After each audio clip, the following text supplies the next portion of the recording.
Alors, il est issu d'une famille, on va dire de la bourgeoisie aisée.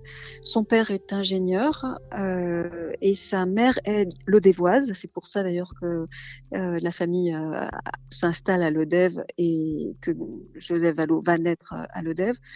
Donc son père, Émile Vallaud, à partir du mariage avec, Marie-Léontine Puech, qui était la mère de Joseph,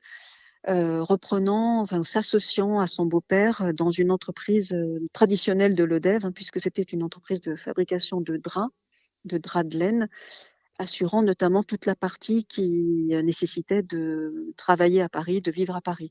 Donc la famille de Joseph Vallaud, c'est une famille bourgeoise, aisée, fortunée, qui vit la plupart de l'année, la plupart du temps dans l'année à Paris et qui revient bien sûr tous les étés à Lodève, dans la maison familiale et auprès de la grande famille Vallaud. Mmh.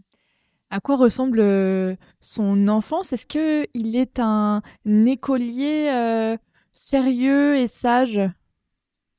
Alors, à travers les cahiers scolaires, les carnets scolaires que l'on a, qui sont conservés soit au musée alpin, soit par les Amis du Vieux Chamonix, une association qui s'occupe donc de l'histoire et du patrimoine de Chamonix, on voit que c'était probablement un écolier brillant, avec beaucoup de capacités, mais vraiment pas assidu, et auquel le cadre scolaire ne devait pas correspondre, parce qu'on voit des annotations de ses enseignants qui se désolent de voir des résultats aussi peu constants, de voir qu'il manifeste peu d'intérêt, peu d'attention, alors qu'ils sentent bien qu'il a des capacités, sauf en éducation physique et sportive, où là, il sera toujours excellent.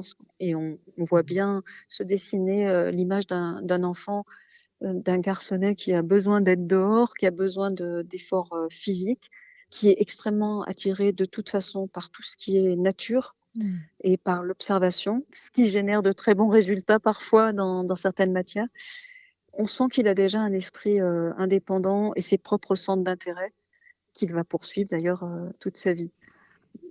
Il a notamment une passion pour la création d'herbiers. Je pense que ça lui vient de sa passion de l'observation de la nature. Qui lui insuffle cette passion, justement? Alors, il a une passion très précoce pour les plantes, les arbres, tout ce qui est végétal. Alors, je ne sais pas si on lui a vraiment insufflé ou si c'est quelque Mmh. chose qui est né avec son enfance, justement, à être dans la campagne lodévoise, sur les causses, à voilà, à être toujours dehors, à jouer avec ses cousins, son frère. Mais en tout cas, Émile Vallaud, son père, était probablement déjà intéressé par les plantes, parce que dès qu'il va cesser son activité professionnelle, Émile, son père, va prendre des cours d'horticulture, de botanique. Il va s'occuper énormément du grand jardin et du grand parc de la propriété familiale. Il va d'ailleurs gagner plusieurs prix Mmh. dans ce domaine. Et je pense qu'ils avaient une passion, en tout cas sur lequel ils avaient une grande complicité, une grande connivence. Et l'herbier de Joseph Vallaud, il est commencé très tôt dans la préadolescence ou l'adolescence de Joseph, et il l'accompagnera toute sa vie, ce qui explique aussi l'ampleur de cet herbier.